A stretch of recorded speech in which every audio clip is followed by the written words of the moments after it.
Druids are defenders of nature, tasked with maintaining the delicate balance of the world around them. Masters of the elemental forces, Druids bring unparalleled versatility to any adventuring party with their abilities to conjure storms, transform themselves into powerful creatures, or even become conduits of the elements themselves. So grab your quarterstaff, ready your star chart, and don't forget to slam that subscribe button as I take you through 5 must-have druid spells for D&D 5th edition. Let's start off with a classic fan-favorite druid spell, Spike Growth. You create a 20-foot radius of hard spikes and thorns that turns into difficult terrain and deals damage. Specifically, for every 5 feet a creature moves through it, they take 2d4 points of damage. If you drop this on a single enemy, then there is at least 20 feet of thorns between you and them, meaning that if they don't have a fly or teleport spell, they're going to take a guaranteed 8d4 of damage. But the big part of this spell not many people give it credit for is the fact that it's difficult terrain. This doubles the movement cost of any movement through the area, meaning that a creature with an average movement speed of 30 feet cannot physically move through it in one round without dashing. And if a creature spends their action dashing, then they're not spending their action attacking you, which makes the spell much more valuable than just the damage. Can you imagine just dropping this in the middle of a battlefield and having an enemy run towards it just to have you misty step to the other side? Well, I can, and let me tell you, it's hilarious to see the look on your DM's face when you pull that off. So if you want to be a thorn in your DM's side, make sure you add Spike Growth to your spellbook as soon as you hit 3rd level. Now, the second must-have druid spell might surprise you because it's not a traditional druid spell, and that would be Flaming Sphere. This is a 2nd level spell that creates a 5-foot flaming sphere anywhere of your choice within 60 feet. Any creature within 5 feet of that sphere must make a dexterity saving throw or take 2d6 fire damage or half as much on a successful save. Now, that might sound initially underwhelming, but this spell is actually one of the best spells for Druid's early game. There's really one main reason for that, being that it's concentration, and you can use your bonus action to move the flaming sphere up to 30 feet to continually deal damage to enemies on the battlefield. Being able to utilize your bonus action to control the sphere means you get a little bit of extra damage with your bonus action, and it frees up your main action to cast other spells. This is not only super efficient, but it also has the added bonus for druids, being that they can concentrate on the spell while in wild shape.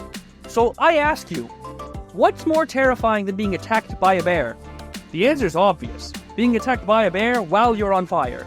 Wild shape into a bear, and then on your next turn you can use your action to attack with your bear claws, and then use your bonus action to send a big old flaming sphere in their face for an effective and albeit hilarious combo. So if you ever wanted to be the antithesis of Smokey the Bear, or maybe just get revenge on that son of a bitch for all the torment he inflicted upon you as a child, don't ask, then make sure you add Flaming Sphere to your spellbook. Moving on, we have a newer spell for D&D 5th edition with the 2nd level spell, Wither and Bloom. You invoke life and death in a 10-foot radius sphere at a point you can see within 60 feet. All creatures of your choice within that area must make a Constitution saving throw, taking 2d6 damage on a failed save, or half as much on a successful one. In addition, you can choose one creature in that area to roll one of their hit die and then immediately heal for the number rolled, plus your spellcasting ability modifier. To my knowledge, this is the only spell in all of 5th edition that has an effect like this, and I love it. You get a little bit of damage, a little bit of healing, all alongside some awesome flavor with the whole life and death, wither and bloom imagery. I just imagine a druid draining vitality from creatures in that area and using that vitality to bolster their allies. Plus, it kind of takes away the decision of whether or not you want to use a damaging spell or a healing spell, because you can just do it all in one. Overall, this is one of the cooler spells in the Druid spellbook, which adds some nice versatility to their entire kit. And now we move on to the 4th spell for today, which is going to be the 1st level Entangle. Grasping weeds and vines sprout from the ground at a 20-foot square at a point you can see within 90 feet. That area becomes difficult terrain, and any creature within that area must make a strength saving throw or become restrained. At first glance, this might seem like a worse version of Spike Growth because it doesn't deal damage, but trust me, it doesn't need the damage. Being restrained by this spell is super powerful for 2 main reasons. Firstly, any attack against a restrained creature has advantage alongside other negative effects. And second, if a creature is restrained and wants to break free, then they must use their action to attempt to do so. So if a creature does become restrained by the Entangle spell, they are effectively forced to use at least one action to break free, and it could even be more than that. But this spell doesn't just restrain a single creature, it restrains any creature in that 20-foot square that they created. If you restrain 2 creatures, then the spell's effectiveness doubles, or 3 creatures, it triples, and it just keeps going on from there. And if a creature doesn't necessarily get restrained, like Spike Growth, since it's difficult terrain, there's really no way for a creature to move out of it in one turn without dashing. So while it might not deal damage like Spike Growth, it does have amazing lockdown potential, which makes it a must-have for any self-respecting druid. Before we talk about the last one, there are a lot of awesome druid spells out there, and my list probably looks different than yours. So let me know what your list looks like in the comments below, and let me know what I might have missed.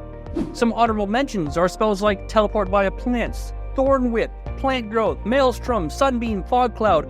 Those are all amazing spells, but I opted for the 3rd level, Call Lightning. This spell conjures a storm within a 60-foot radius around you. As an action, you can choose a point you can see within 5 feet and call lightning down, and all creatures within 5 feet of that area must make a dexterity saving throw or take 3d10 lightning damage or half as much on a successful save. Now, the damage might sound a bit lackluster compared to other 3rd level spells, but druids don't necessarily get access to many of those. But I'm not complaining because Call Lightning has one major benefit many of the others don't have. Its concentration up to 10 minutes. This means for a single spell slot, you can technically call upon 60 lightning strikes, all for the low price of one 3rd level spell. In this completely hypothetical scenario, that is 180 d10 worth of damage, assuming that the spell only hits one creature. Who's laughing now, wizards? Between their wild shape, their other class features, and the spells that they get access to, druids really are the Energizer Bunnies of D&D 5e. But that's the druid. If you want to see more videos like this, make sure you slam that subscribe button and check out my other videos. Also, if you think I'm wrong about my list, let me know. I read every comment, almost always reply, and who knows, I might even feature your comment in the next video. Thank you very much for watching, I hope you enjoyed, and I will see you on Friday. I'm looking at you.